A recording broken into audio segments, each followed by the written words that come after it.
everybody, welcome to Pitch Catch. This week we have a question and a pitch from Johnny. Yes, he sent us another pitch.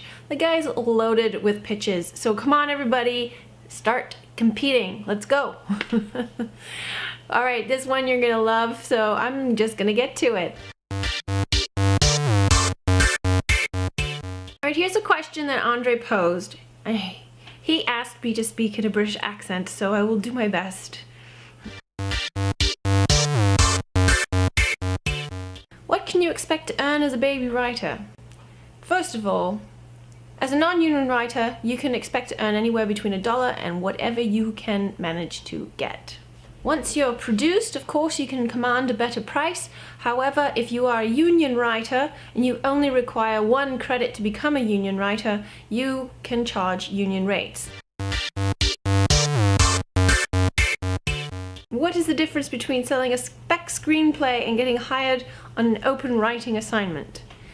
Selling a spec screenplay is you've already written it and you're selling that screenplay as a completed project. Getting hired on an open writing assignment, you submit a spec as a writing sample to write a script from scratch or to rewrite a script that's already been written. There's a difference in pay according to union rates. I'm not going into details because they vary by country. How much do you get paid at point of script sale or at commencement of your writing services? And how much do you get if your project actually goes into production? Alright, first of all, how much do you get paid at point of script sale or commencement of your writing services? The union identifies every stage of the writing process. You can easily find this information on every union website. It has nothing to do with production. You can get paid to write a screenplay that never gets produced. That's alright, isn't it? Alright, thank you very much, Andre. I hope you enjoyed my little British accent, as spotty as it may be. Now for the pitch. As I said, this pitch comes to us from Johnny. He actually pitched this to a production company in Hollywood, and unfortunately they passed. So this is a very interesting exercise because Johnny typically sends us very tight log lines, very tight pitches. Thank you for submitting this to us, Johnny. As a great exercise in comparing the two.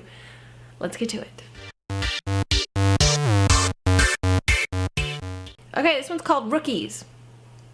This was not a completed spec script, it was just an outline. Rookies. Kid-oriented action adventure. A group of varied young teens find themselves in detention constantly. An off-duty police officer who doubles as a guidance counselor recruits them into a secret branch of the local PD as rookies, kids who investigate crimes within their school and their neighborhood while doing their homework. The idea was to do 21 Jump Street for younger kids. The age range was 13 to 14. These kids would be an A-team kind of crew, tackling non-violent crimes and cruising around on bikes under the watch of a Bruce Willis-esque tough guy cop. It was funny, but I think in the end the execs felt we wouldn't be able to sustain the narrative. Also, putting kids in any kind of jeopardy was a tough sell. Still, I think there's something to it. Heck, I'd watch that as a kid. What's good about this? I think it's new, it's fun, it's fresh. It's a fresh take on kind of an old idea of 21 Jump Street. It has a kind of Goonies Stand By Me feel, maybe even E.T. It has a clear genre. It's got a good simple title with a strong hook, and it ties clearly into the logline. What could be improved? First of all, I don't feel like there's a clear protagonist.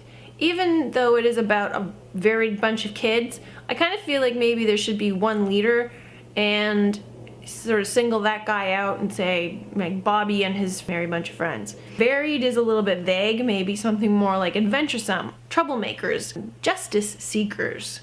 There's also no clear antagonist. I kind of feel like there needs to be a clear villain or bad guy, and especially in this type of movie, it has a sort of Home Alone kind of feel where they're defending their territory. So I think that there needs to be a clear enemy that they're fighting against, maybe somebody who's causing a series of crimes in the community that these kids are up against. We're kind of expecting at the end where the kids triumph over evil and get the bad guy, especially if it's an adult, because kids love that, right?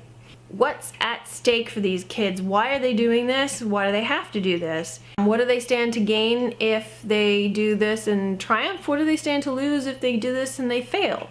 I do agree that there's a hurdle to be overcome with putting kids in harm's way, but I also agree that there is something to this. I think that there's a really solid idea here. I think that it just needs refining.